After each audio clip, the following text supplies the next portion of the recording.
আসসালামু আলাইকুম, স্বাগতম জানাচ্ছি আমাইরাস রেসিপিতে। আজকে আপনাদের জন্য থাকছে হোমমেড মায়োনিজ, যেটার জন্য লাগবে একটি রুম টেম্পারেচারে থাকা ডিমটা অবশ্যই রুম টেম্পারেচার হতে হবে। ফ্রিজে থাকলে আধা ঘন্টা আগে বের করে নেবেন।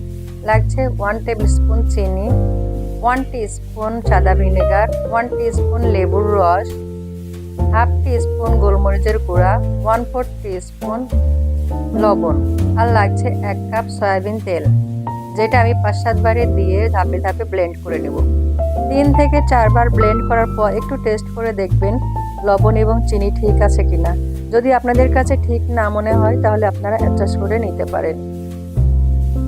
এটা আমি লাস্ট টাইম দিয়ে দিয়েছি, এবার ব্লেন্ড করে ফিরে আসছি।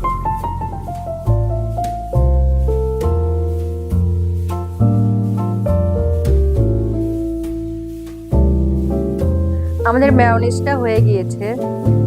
এবার আপনাদেরকে কনসিস্টেন্সিটা দেখিয়ে দিচ্ছি। দেখুন, এটার কনসিস্টেন্সিটা ঠিক এরকম হবে।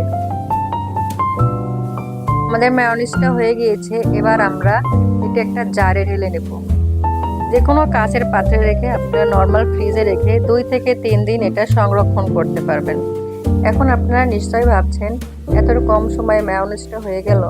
হ্যাঁ, খুব কম সময়ে খুব অল্প উপকরণে বাসায় আমরা হোমমেড মেয়োনিজ তৈরি করতে পারি, যা বাজার থেকে কেনা কোনো অংশে টেস্টে কম না। আমি আপনাদেরকে একবার হলেও বাসায় ট্রাই করতে বলবো, তাহলে আপনারা নিজেরাই বুঝতে পারবেন। নিশ্চয়ই আজকের ভিডিওটা আপনাদের ভালো লেগেছে। ভালো লাগলে লাইক, কমেন্ট এবং শেয়ার করতে ভুলবেন না। আর সাবস্ক্রাইব করে আমার সাথেই থাকবেন। আল্লাহ হাফেজ।